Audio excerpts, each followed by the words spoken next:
swell rolls in from the open sea and breaks on the coral barrier near the island of Maria, opposite Tahiti.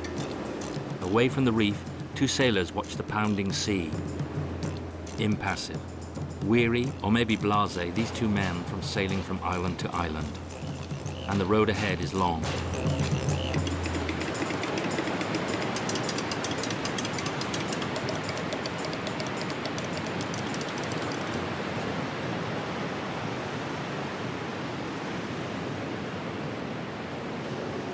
Today the course is to the west, heading Bora Bora, a long voyage in the Society archipelago.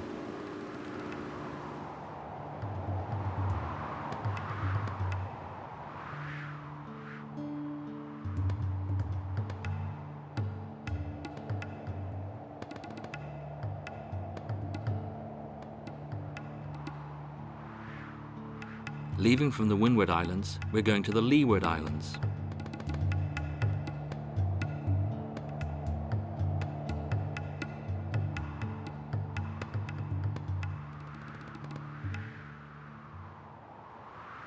At the end of the afternoon, an endless succession of motus forces us to slow down.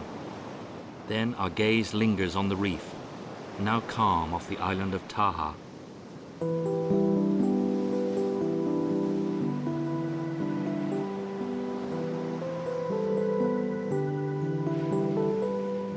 It's like seeing a giant flower, and you very quickly focus on a double heart. Could the fishermen of the Windward Islands be great romantics? Maybe. In any case, once a fish enters this trap, it can never get out.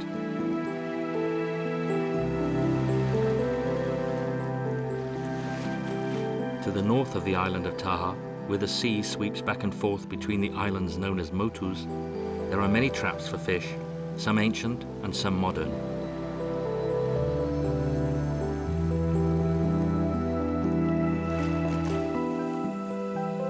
Over there, in the evening, when Sir asks, "What are we eating?" Madam replies, "Go and fetch me a fish."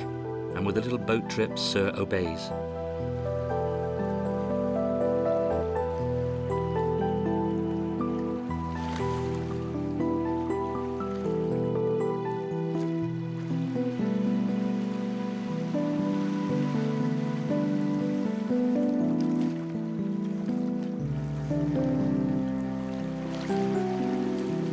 Once past the extreme sweetness of Taha, it was time to resume our journey to Bora Bora. There it is, the famous pearl of the Pacific, in the middle of the lagoon, with the silhouette of Mount Otemanu and its 727 meters of hills that the rains make greener than green.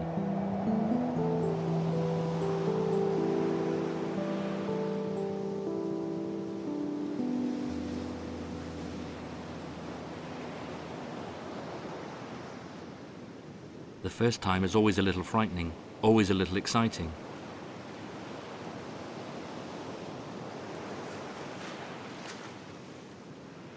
There, the first impressions of Bora Bora, and the fear of being disappointed.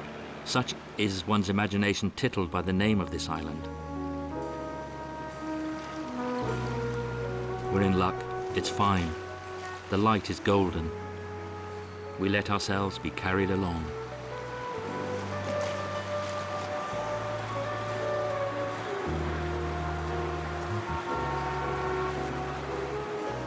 The sun's beams guide us towards Vaitape, the principal commune on the island, which today numbers nearly 7,000 inhabitants.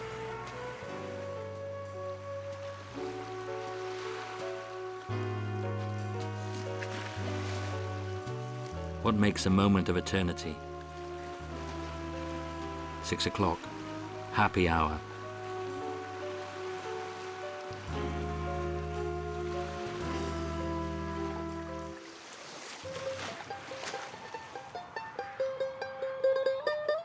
Next morning, back to reality. One question. A myth? What exactly makes a myth?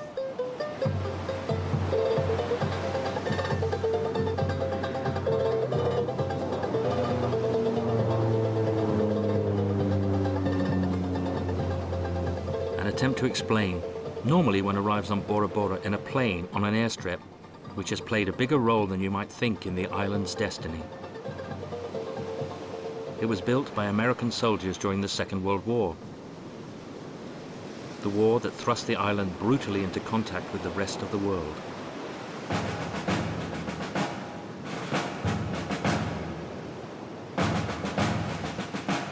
Overgrown by vegetation, eaten away by rust, the guns are a reminder that in 1942 there were 5,000 American soldiers here.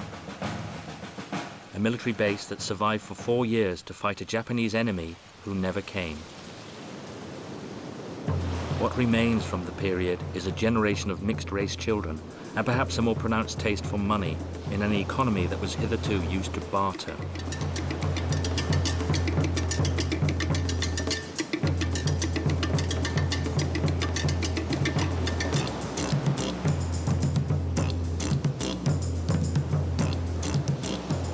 Since 1961 and the building of the first hotel, everything has changed on Bora Bora.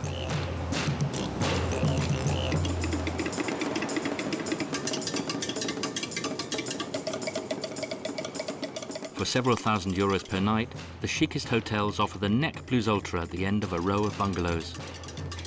A private pool over the lagoon. It's true, how horrible. Seawater is so salty. In this flawless decor, the presence of a barge in the heart of the lagoon is a surprise.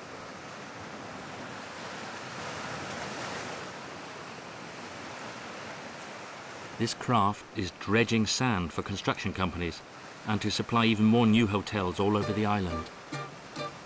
However, the majority of these establishments don't need beaches. They build directly onto the lagoon.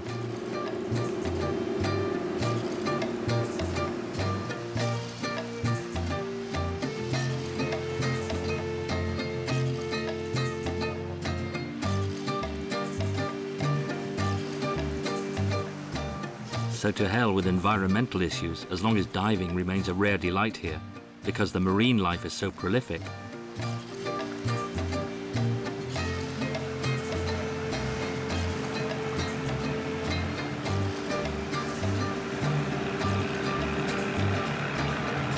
As you wait on the lagoon, you meet all sorts of craft. The sense of detail, 4-star hotel style, demands that there's always somebody in the group in charge of the icebox. For the refreshments, of course.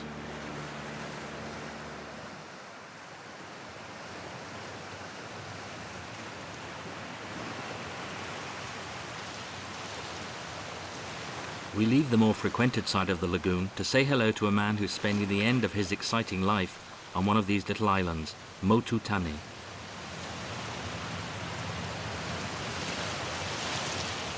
After innumerable polar adventures in the Arctic and Antarctic, Paul-Emile Victor sat down here on Bora Bora and said, nowhere else.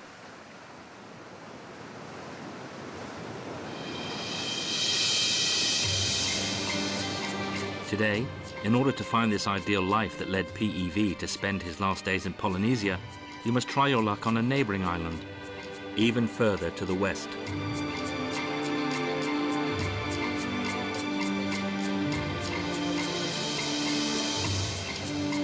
A lot more than 40 kilometers separate Bora Bora from the island of Maupiti, where there was no American naval base during the Second World War.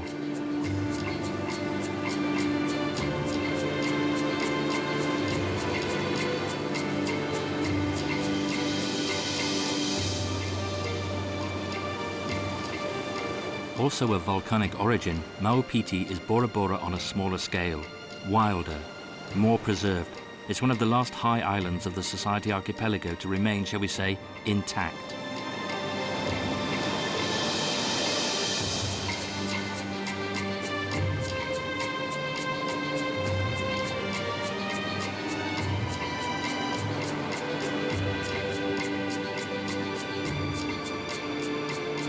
Maupiti's treasure is its lagoon in the south, constantly washed by the waters of the open sea.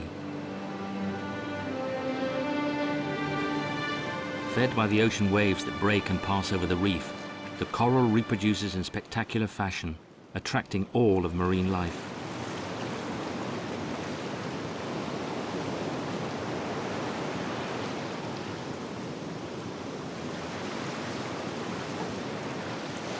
Ray, shark, barracuda. A wide variety of species live under the coral reef flat. 1,000 inhabitants, a few dogs fishing, Maupiti is a tiny island in the immensity of the Pacific.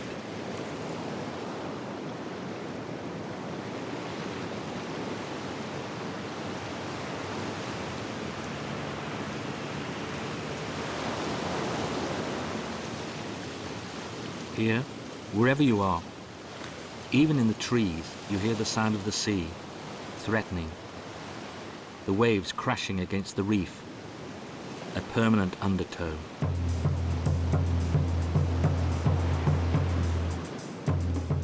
Even more than its lagoon, the original feature of this island is its channel, the most dangerous in all Polynesia.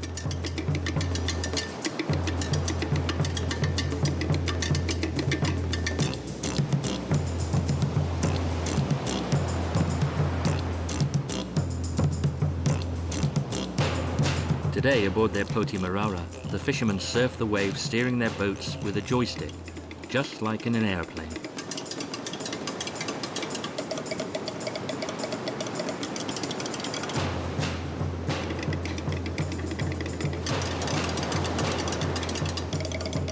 The hardest part is over. The channel is behind the wake. The boats speed into the full immensity of the Pacific.